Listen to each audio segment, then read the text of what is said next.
and really start grinding on the roster and looking at the guys that you are, the new guys, some of the guys you're trying to get better, some of the guys that maybe were hurt all year last year, how they're looking in the off season. So I think even as a player, as soon as that after New Year's hit, man, you start really getting the juices flowing. Well, it was a great year. 2023 was great. Season wraps up. How do you spend the off season? You just dad? You do the grocery shopping at home? What do you do? I try not to get in my wife's way. So she does the shopping. You think you're jumping in and you're going to help her and she wants your help, and that couldn't be further from the truth. Like, she does not want your help. She has her own rhythm, her own routine. Yeah. My son started driving. That was a big deal this year. Wow. How's he doing? He's doing great. Yeah. Seatbelts on, do the speed limit. That was weird. First test pass, no seconds. Yeah. They have this app, Life 360, so I have an idea of how fast he's going everywhere. Really? Where he's at. Yeah, it's a great app. Wow. So that's like chipping your kid. Yeah. So that's a game changer. Who taught him the parallel park? It's just much different now with those big You got the cameras and cameras. everything. It's like the easiest thing of all time. He backs in everywhere because the cameras and everything. So so that was a pretty cool moment for our family, definitely for my wife, because she's at home in California while I'm here during the season, and getting them to their sporting events and school events and everything by herself it was hard. So now he's our Uber driver, and it's been going great. Mom's the hero of the family while you're gone. Brody's got his license. You on the back deck grilling? You a grilling guy? I love to grill. We cook at home as much as we can. It's a little bit more challenging with the kids and their sports schedules to have dinner at home all the time. And now that my son drives, he thinks he can just go through everywhere and eat out all the time, which is like not happening. And he's finding out quickly that, we started putting money in an account and like, all right, this is yours now. This is yours for the month. That does disappear, young man. Yeah, it goes away quick. But yeah, I love to grill. I love steaks. I love trying new things. The cast iron was a big deal for me this don't clean it now. Trying to I know. But putting different, just trying new things. But yeah, we love to cook and eat at home. It's like the one time you can get the family all together and talk. How do you eat your steak? Medium? Like the temp? Yeah, medium. Yeah, medium. I'm a medium a little guy bit less. Yeah, I'm a medium. Now, it's disrespectful if you go to a nice steakhouse and you ask for like steak sauce, but I like it. You like steak sauce? Yeah. As long as you salt and pepper it, I'm good to go. I don't need it. Fancy steakhouses, do you ask for a little A1 sauce on the side? No chance. Yeah, no, I will look at you sideways if you even order that. Yeah, that you can't do that. Salt and pepper is the only way to go. Steve and I have been chatting. We're tapped out of baseball talk. Yeah, we don't want to talk baseball. Can we not talk baseball? Can we just got nothing chat? else, huh? It's over. No, we do have a lot. Do you want to do Love It or Leave It with Skip before we do the baseball stuff? No, I want to save Love It or Leave It. Okay. Yeah, well, okay.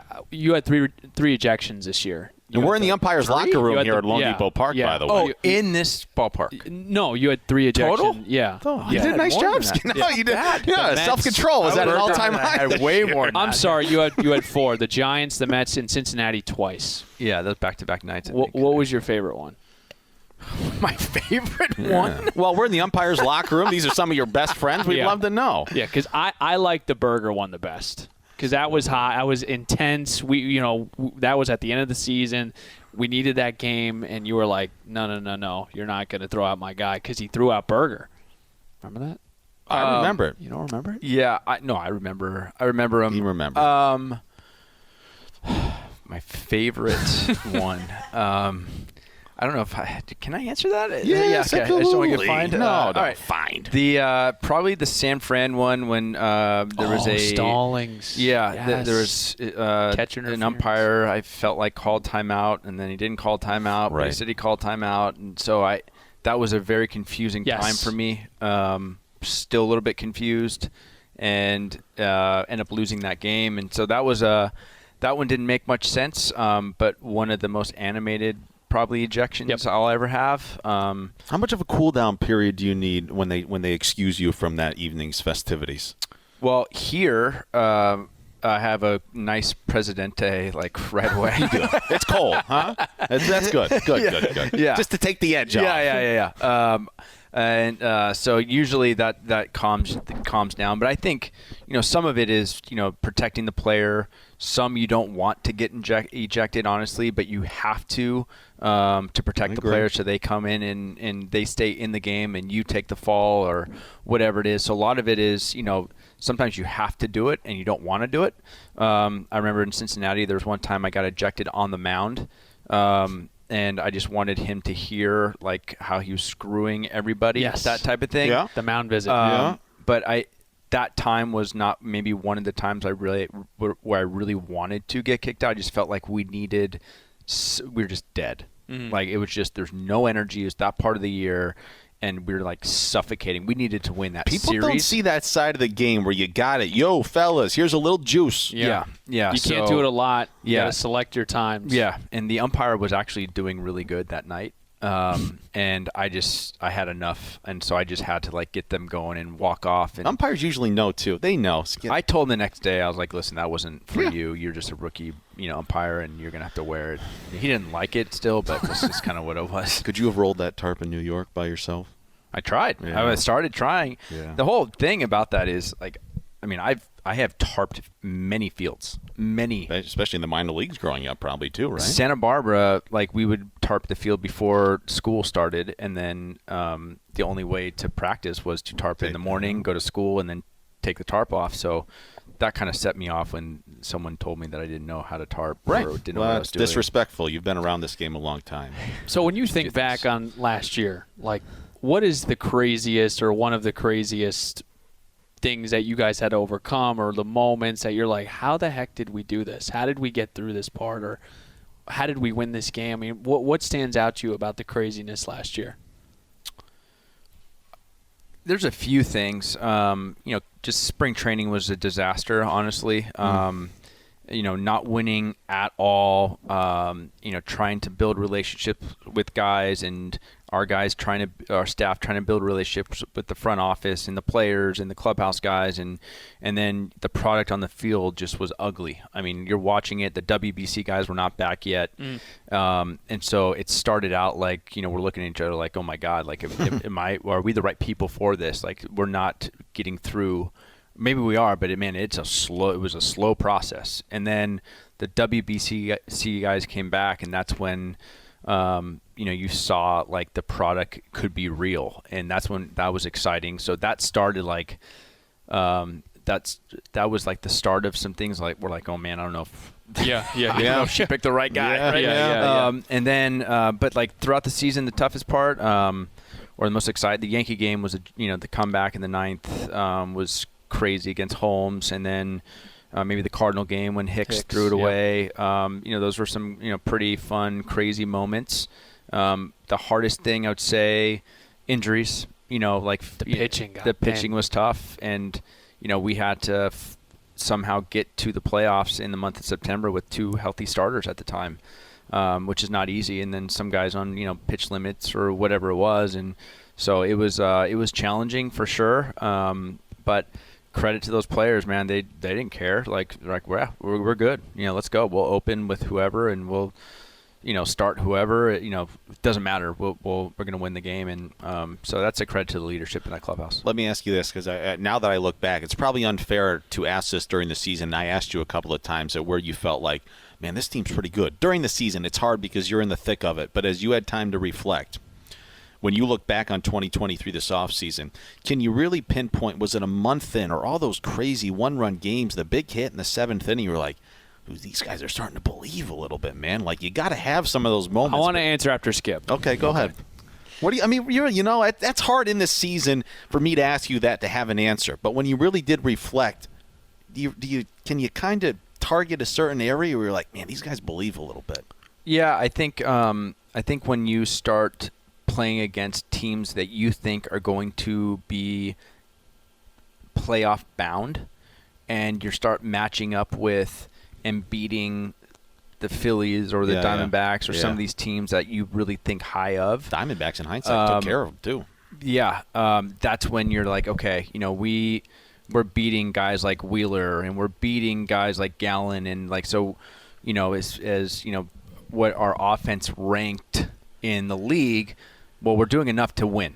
And that's a credit to our pitching staff and our bullpen, obviously, but we're beating real dudes. And so I think that's when it really started. Like, they started believing if I'm beating, Cy Young Award winners and then teams that just were in the World Series, and that's where it started for me. And then also, after the All-Star break, we hit a skid.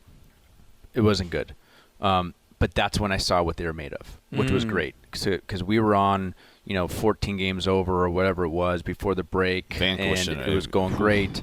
But we never really hit that skid yet, and to see what we were made of, I knew it was going to happen. We were not a 20-game over 500 team. It just stuff was just going right? And so something was going to even out eventually.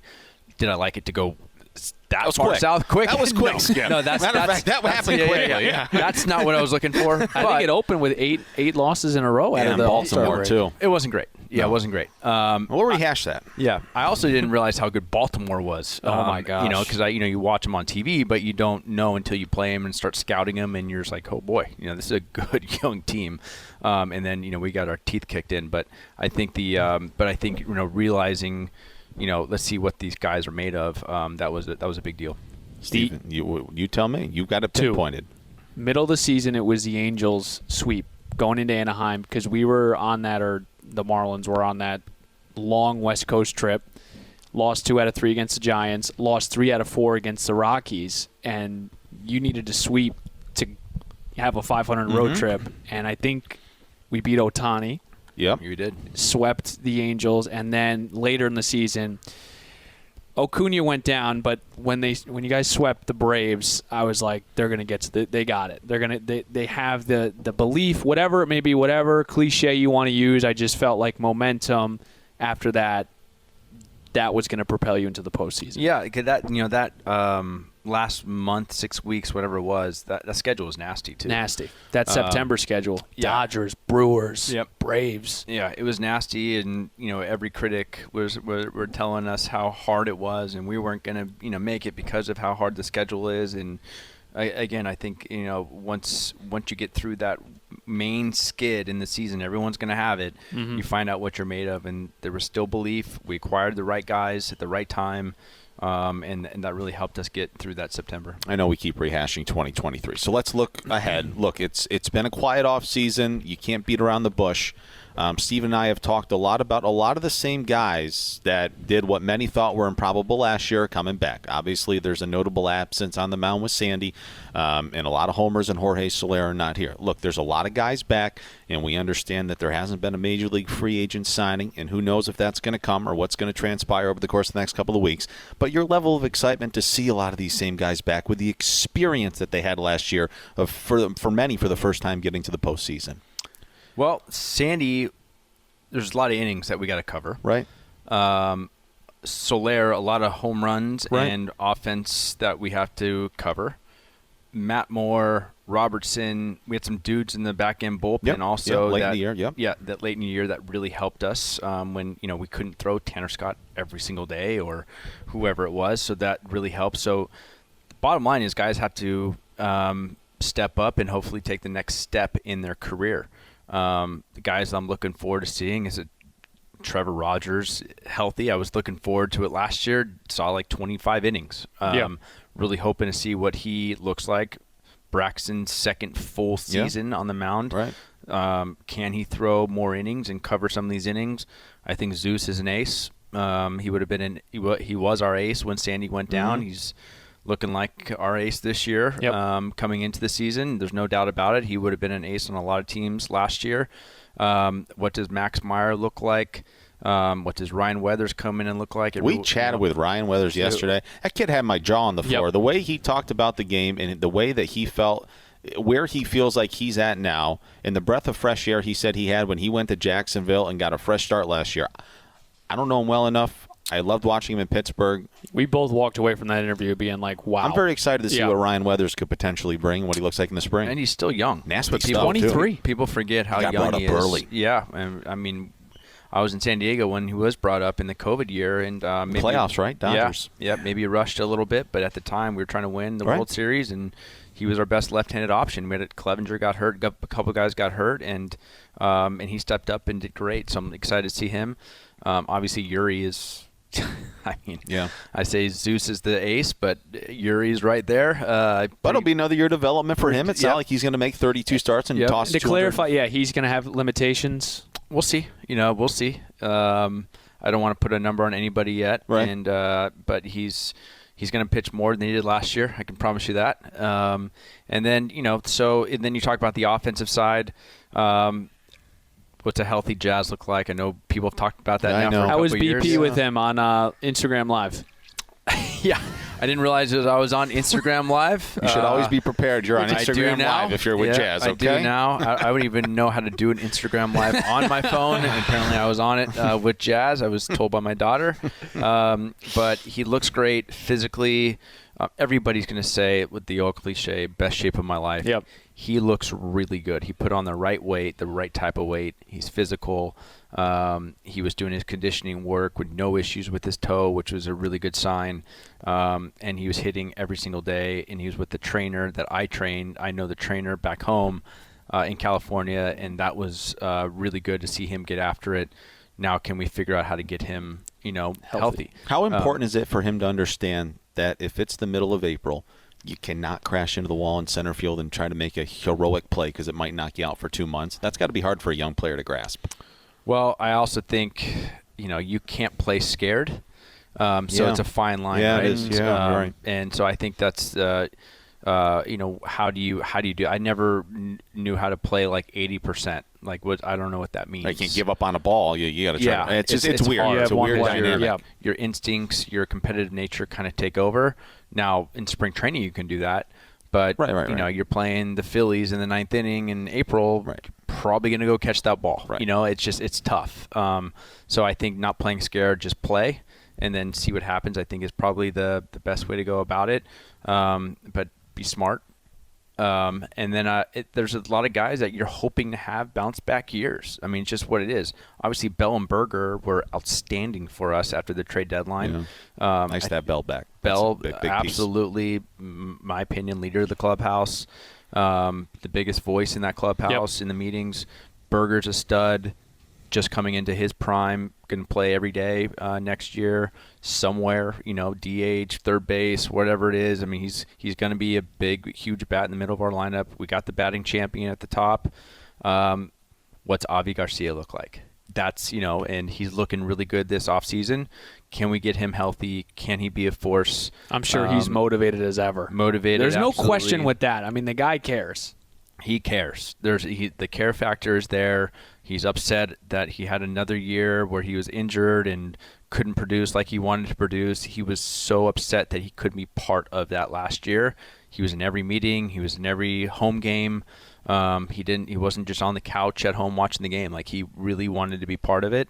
And so that's going to be a big bat if that we can figure out a way to get him back to where he was a couple of years ago. Man, that would be huge. And then Sanchez, it's stupid power. It is raw, crazy power, and he became a hitter last year. So a lot of these guys are just kind of taking their next step in their career, and I hope it's in the positive side. Even DLC, Nick Fortes offensively. Christian Bethancourt, what does Vidal Brujan look like? A former top 5. So who's your opening day shortstop? I mean, if you started right now, I think Birdie's probably got the edge there. Yeah. I mean, he looked great last year, really helped us out at shortstop. His bat after the All-Star break went off. He was tremendous. Yeah. I think power surge in September. Yeah, there was a doubleheader against the Mets. I thought we were dead in the water, and he hit that leadoff homer over left center field off of Kodai Senga. I said, ooh, that's cool. Yeah. He kind of took a hold of that job, honestly, and I had to run him out there every single day. And I love him there. Don't get me wrong. But there's does Edwards? What's that look like? In the infield, what's Brujan look like? Tristan Gray's an interesting piece. Yeah. Left-handed bat, tons of power. Mancini, who knows, right? That's a guy. Maybe change of scenery, man. That was a couple of years ago. That dude was good for the O's. He was really good. Another champion. Knows what winning looks like. 2022 when he was traded to the Astros. Yep. So I made the point too to Kyle, like with a guy like Mancini, you've got a great hitting group with John Mabry, Jason Hart, Bill Mel. I mean, you guys saw what Josh Bell's first half, or more than first half, with Cleveland when he didn't look what it wanted to look like. He came here, he got new ideas, and I know Brant was the leader of that, but it still is going to be a trickle-down effect. Can that happen to a guy that comes to a coaching staff like a guy like Trey Mancini? Yeah, I mean, you've seen it. Justin Turner, you've seen different guys, right, a little bit later in their career come back and be really, really good. Matt Carpenter, your old teammate. Were you teammates with Matt? I was. Yep. Yeah. And there's guys that have bounce back years all the time. And so, yeah, I hope so. I know for a fact, you talk to everybody that's ever played with Trey, it's like 10 out of 10 dude, high character, hard Hell worker. of a story. Mercy. Incredible story. And so you root for a guy like that no matter what. And I'm hoping, he has a big spring. You want to wrap things up with Love It or Leave It, Steven? Yeah. How much time does he have? Well, he's with us till 6 o'clock, so we just got to take a break. 3 more hours. Yeah, we got. No, go ahead, Steven. Wrap it up. All right. So explain we do your this thing. well, first of all, he listens. He told me that he listens, so he knows Love It or Leave It, the segment. I do. So we'll go through this, and Kyle obviously will do this as well. So Love It or Leave It. Kyle might not know this question, but in the gym, sleeves or no sleeves? Sleeves. I'm looking to find one. If you've got a recommendation where to find a gym, I'm going to find one. Yes, I'm not in the best shape of my life going into spring, but I'm working on it. I'm not opposed to the no sleeves. Don't get me wrong, but like I'm a sleeve guy. Even though I have tattoos. Are you in the best shape of your life? No. No? No. You look good, Skip. I don't want to. You guys look great too. Thank you. What's the first muscle that goes? What was the first muscle that went for you? Like your quads, like it's definitely your arms. I knew he was but like I was just wondering, like, what's the first muscle to go after you're done playing as a baseball player?